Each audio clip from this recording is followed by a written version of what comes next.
क्या इंसान ने नहीं देखा कि हमने उसको नुतफे से पैदा किया, फिर वो तड़ाक पड़ाक झगड़ने लगा और हमारे बारे में मिसालें बयान करने लगा और अपनी पैदाइश को भूल गया। कहने लगा कि जब हड्डियां बोसीदा हो जाएंगी तो इनको कौन जिंदा करेगा?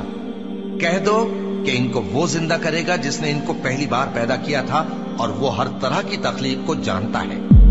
वही जिसने तुम्हारे लिए सब्ज दरख्त से आग पैदा की, फिर तुम उसकी टहनियों को रगड़कर उनसे आग निकालते हो।